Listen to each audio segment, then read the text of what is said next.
Hello and welcome to this video about cycles. We're going to be talking all about the layers of cycles that you're experiencing as a woman at all times in your life. So this way of keeping time, cyclical time, is referred to as kairos time. So in Greek, we have chronos time, which is linear time, which is the type of time that we are used to keep, the way that we're used to keeping time. It's the way that we mostly keep time in our modern world is linear time, the chronos time. Kairos time is cyclical timekeeping. So this is more of the feminine way of timekeeping. And so why does this matter? This matters because women and men are wired differently, as you know, but men cycle, their hormones cycle with the sun. Their hormones cycle every 24 hours. So men are experiencing the same hormonal shifts throughout the day, every day. And this makes sense. This is how our modern world works. We are expected to perform the same way day in and day out, given the time of day. Women, on the other hand, we cycle every 28 days. So we cycle with the moon.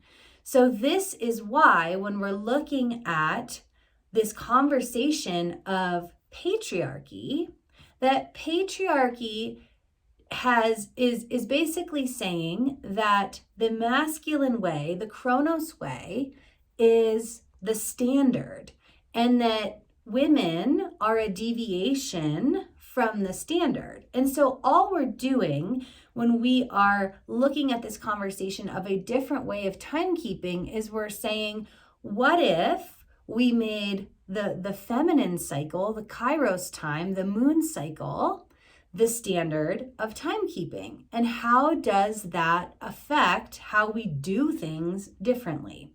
So that's what I'm really inviting you in to look at today, is just this other perspective of timekeeping. Now, that's not going to make chronos time go away and the way that we work on a 5-day work week and an 8 to 5 schedule and all these things that we're used to, but it's going to give you a different context to manage yourself as a woman throughout your monthly cycle. And the benefit to this is that you're going to be able to actually amplify the times that your energy is high and that you can be more productive and more creative and more connective. And you are also going to be able to honor and really have balance between the times that you're not meant to be as productive or as connective or as forward facing, more of your inward time. So when we start to really bring attention to what our bodies are naturally doing, what the moon is naturally doing, what the seasons are naturally doing, we're able to tap into this different way of utilizing our power, so that instead of thinking that our PMS time or our bleed time is inconvenient, or that it is to a disadvantage, or we try to be different, we try to force ourselves to be different than where we actually are, we actually take that time and we're able to use it to create a stronger rest cycle, a stronger reflection cycle, so that when we are in our outward cycle, we're even more outward, we're even more productive, we're even more creative, because we're really honoring the balance of the light and the dark, and that both matter and both have a place. The problem with the patriarchy in our Western world and modern world is that we overvalue our doing and outward facing cycle, and we undervalue our rest cycle.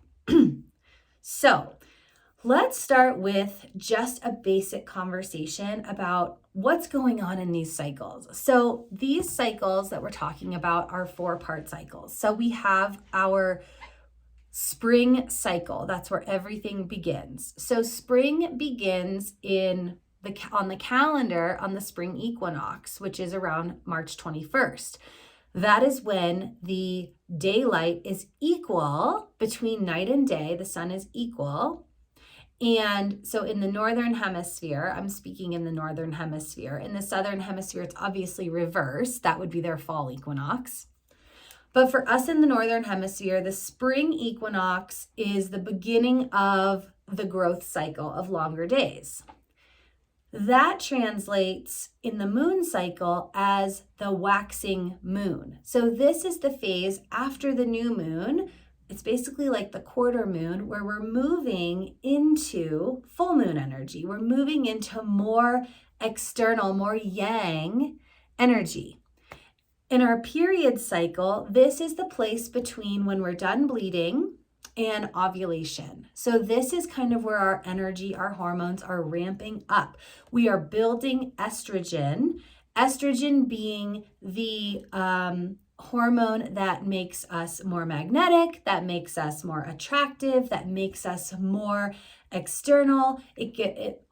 Estrogen actually, what it does is it actually desensitizes us. So that's why during this part of your cycle, you're not as emotional, you're not as sensitive, you're a little bit more resilient, you have more energy, you can function a little bit more in alignment with the external world.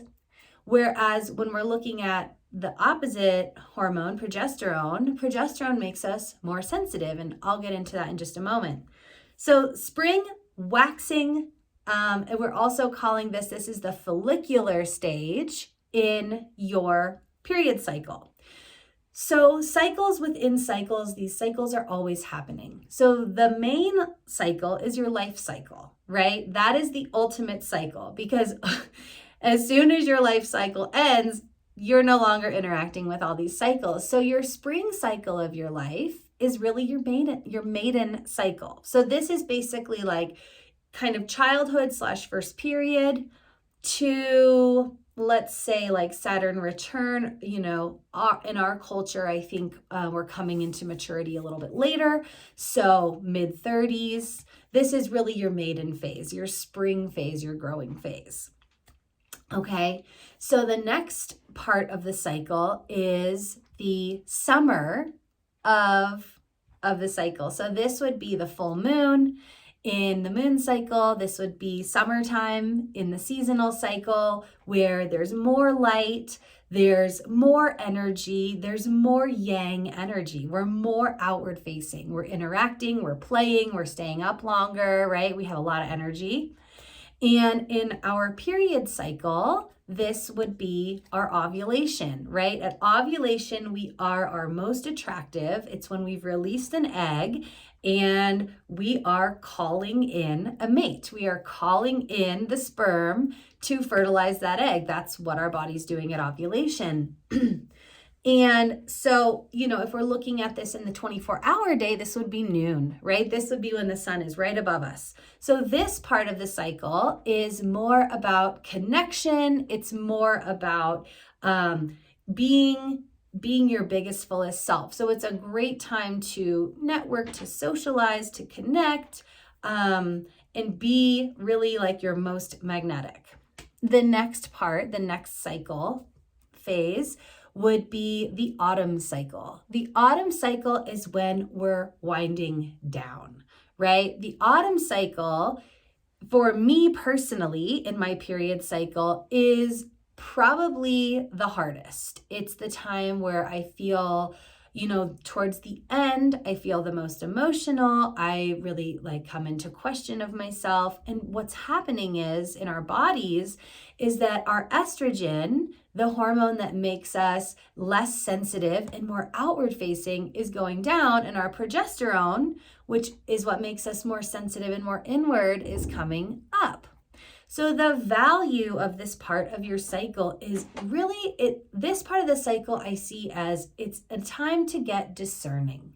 So when you are more sensitive, you're going to be looking at things through a different lens. You're going to be being this isn't working or this doesn't feel good. And so when we can honor this part of our cycle, our autumn cycle, this is where we're also like harvesting the fruits of that outward time. It's also the time that we're preparing for winter. So this would, in our cycle, it's called the luteal cycle.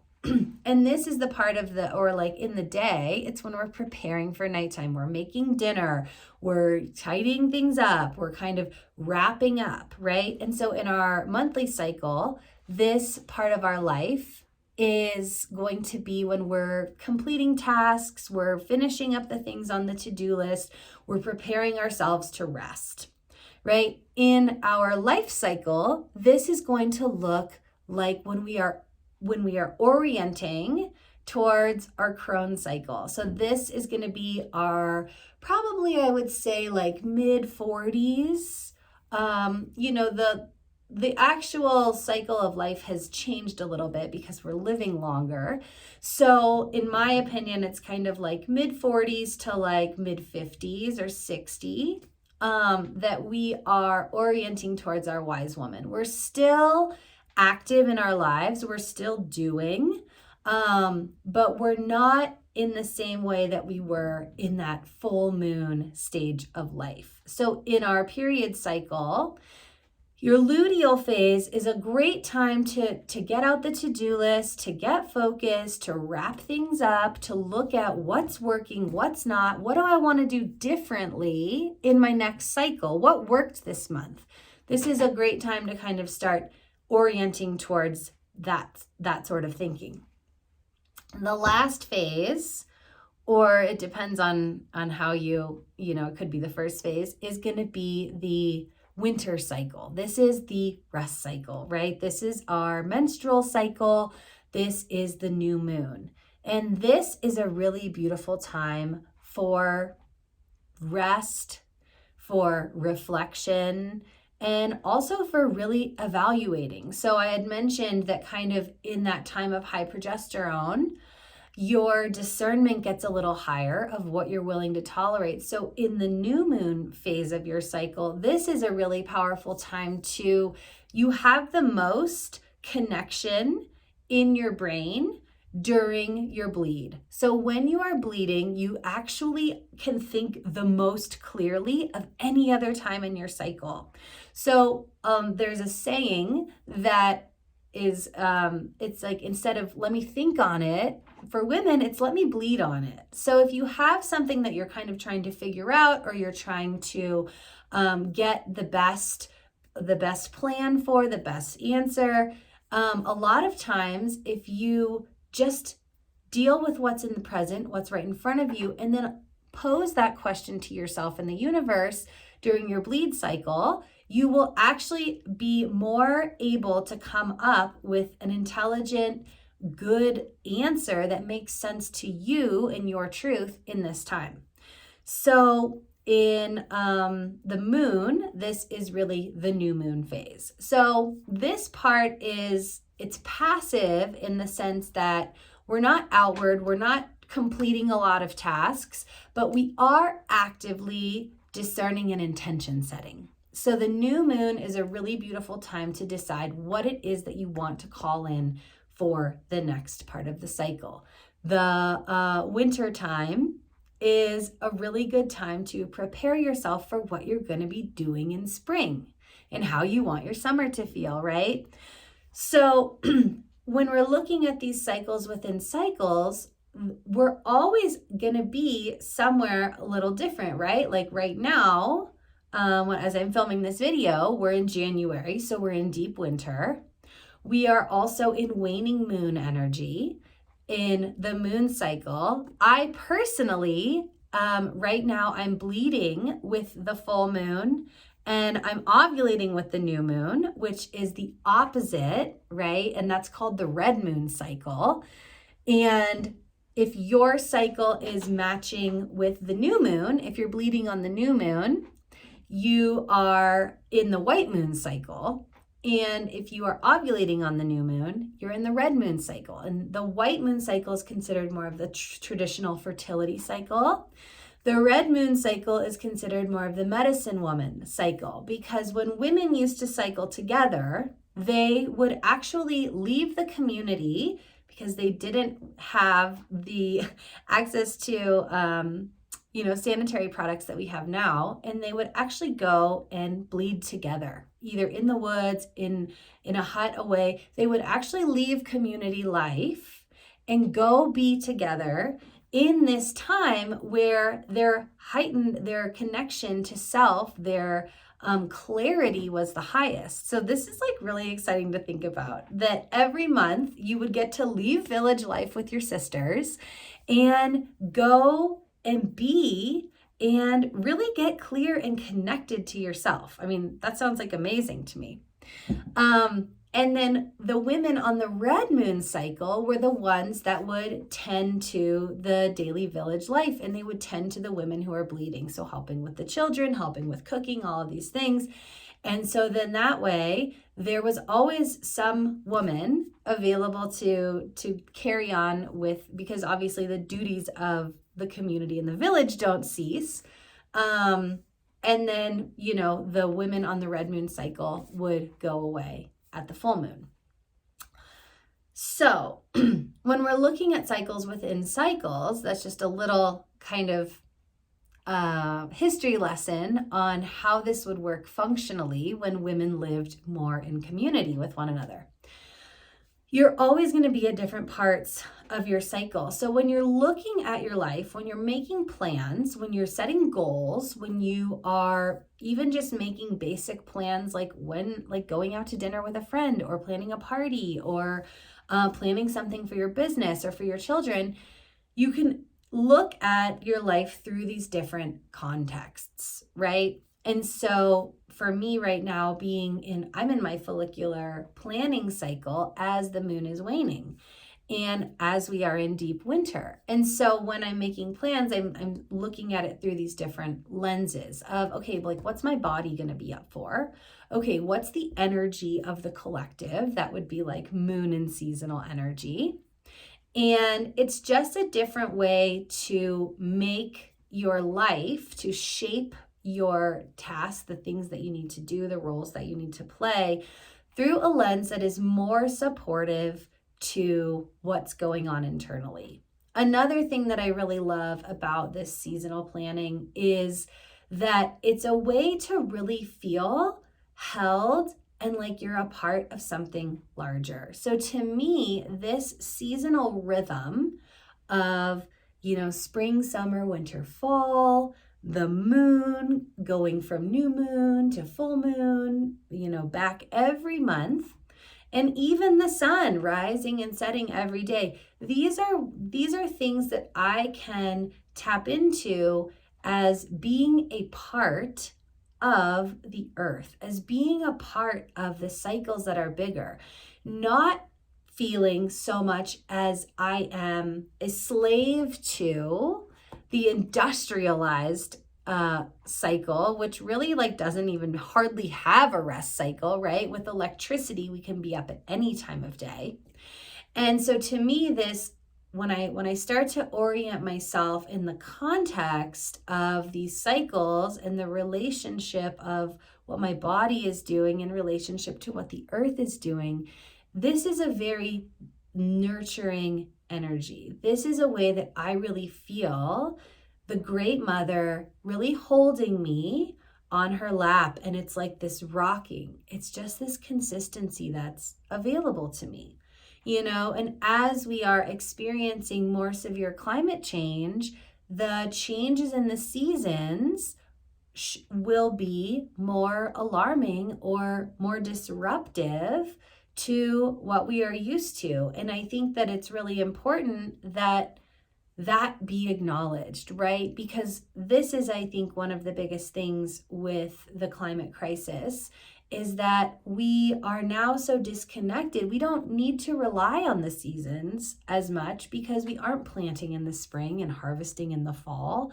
right? We have industrialized farming, so we have food all year round.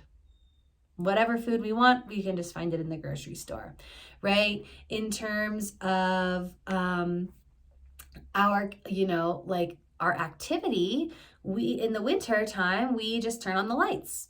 And so even though it's darker earlier, we really don't have to adjust ourselves as much. So when we bring our awareness back to nature, what we're really doing is we are acknowledging the mother. We are acknowledging the feminine energy of the collective that has been really pushed aside and dismissed with this industrialized era that we live in. So for me, noticing these cycles is really a way to honor and to nourish and to reconnect with and to really be in the full spectrum of my womanhood, which means that sometimes there's going to be grieving, and sometimes I'm going to feel like I just want to go inward and cry and process the pain of what is happening to the outside world. And it's through processing this pain that I then am able to take that energy that I care, that I feel something, and turn it into action, turn it into hopeful action, so that we don't get into a state of apathy, which is where so many of us live right now. So I really want to invite you to start to look at yourself and the world around you in a more full sensory experience. Sensuality is one of the key feminine traits, right? The feminine is sensual. She is feeling, she is smelling, she is tasting, her eyes are open, she's noticing what's going on. She's being in relationship with, right? Like these are the feminine qualities. And so when we take our planners and our schedules and we open them up to sensuality and more noticing and observation, we really are calling in more of our feminine, which feels so good, so nourishing, and so rebalancing. So I am currently working with Kate Northrup's Do Less Planner. I will put these links in the notes. And if you want a little bit of a deeper exploration of like the biological side of this, I highly recommend her book, Do Less, as well. It's a quick read. The first half of the book really goes into greater depth of living cyclically. And the second half of the book is exercises to start to implement this more in your life. So if you just wanted the information, you could literally just read the first half of the book, which is really, really quick. I listened to it on audiobook. I'm super into audiobooks these days. And it was maybe an hour and a half, not long at all. So those would be further resources I would recommend if you are interested in diving deeper and experimenting more with your own cycles and honoring your own flows of energy. The last piece that I just want to tie in is there's one more layer if we are looking at human design. If you are an emotional authority, your energy waves, your highs and lows of your energy frequency that's always pulsing and rising and falling through your body is another cycle that you will want to be observing. I'm not going to go into the details of the specific waves and what this looks like. That's a different lesson, but just something that I want to remind you of if you are an emotional authority in human design. Also taking into account your emotional waves that are moving and noticing those as well. So I hope this is helpful. Of course, if you have any questions, you can find me at Womanhood Redefined on Instagram. You can send me a message there. And my email is wise with a W, like wise woman, at womanhoodredefined.com. I hope that you love this video, and I hope that you take some of this information and start to open yourself up to a new way of looking at time and your own gifts. Okay, have a beautiful day.